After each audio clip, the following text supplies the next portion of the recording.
ciidamadii Itoobiyaanka ahaa ee laga hor istaagay inay gudaha degmada Matabaan galaan ayaa dib ugu laabtay dalkooda. Waxaan idin soo gudbin doonaa xog rasmi ah iyo wararkii ugu dambeeyay ee ciidankaasi halka ay ka gudbeen. waxaan ahay Yuusuf Maxamed Axmed. haddii aad igu cusub tahay fadlan ku soo biira bartayda Facebook iyo YouTube-ka oo ka mid noqo saaxiibada igu xiran si aad halkan uga heshaan warar warbixino muuqaalo aan had iyo jeer aan halkan idinku soo gudbiyo.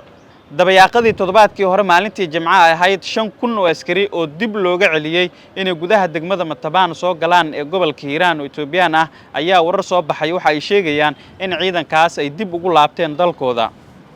ila muhiim ah oo ku sugan xadka ay wadaagaan Soomaaliya iyo Itoobiya gaar ahaan Feerfeer waxay xaqiijiyeen in ciidamadan ay ka gudbeen xadka isla markaana ay dib ugu laabteen dalkooda.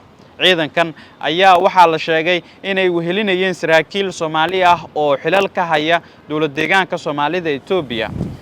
degmada Beledweyne oo qiyaastii 20 kiiloomitir deegaan u jira oo kala beer la yiraahdo ayay ciidamadan Itoobiyaanka ah ay ka gudbeen waxayna dib ugu laabteen dalkooda. ilaa imikan ma cadda sababta ay ciidankaasi u socdeen. waxaa wareystay maamulka degmada Matabaan iyo saraakiisha hor istaagay ciidamadan Itoobiyaanka ah ma aysan caddeyn qorshahooda balse waxa ay xaqiijiyeen inay u sii socdeen dhinaca Galmudug deegaano ka mid ah. ciidamadan Itoobiyaanka ah oo tiradooda 5,000 oo askari gaaraysay oo dib ugu laabtay dalkooda ayaa tallaabada lagu celiyay. waxa ay bulshada Soomaaliyeed in badan ku booriyeen maamulka degmada Matabaan iyo saraakiisha hay'adaha ammaanka ee degmadaasi ku sugan.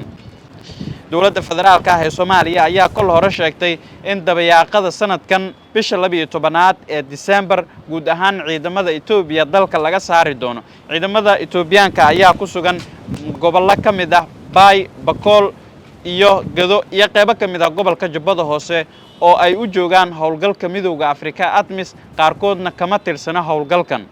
ciidamadan oo tir ahaan gaaray 5,000 ee askari ee dib uga laabtay Soomaaliya kadib markii la hor istaagay Itoobiyaanka ayaan la ogeyn dawladda Itoobiya qorshaha cusub ee ciidankan ay u soo degi doonto. ila muhiim ayaa xaqiijiyay in Itoobiya ay doonayso in tiro kor u dhaafayso 10,000 oo askar Itoobiyaan ay gudaha Soomaaliya soo geliyaan si ay u carqaladeeyaan dawladnimada Soomaaliya isla markaana ay u hor istaagaan qorshaha looga saarayo howlgalka Midowga Afrika ee ATMIS isla markaana guud ahaan dalka looga saarayo ciidanka Itoobiya.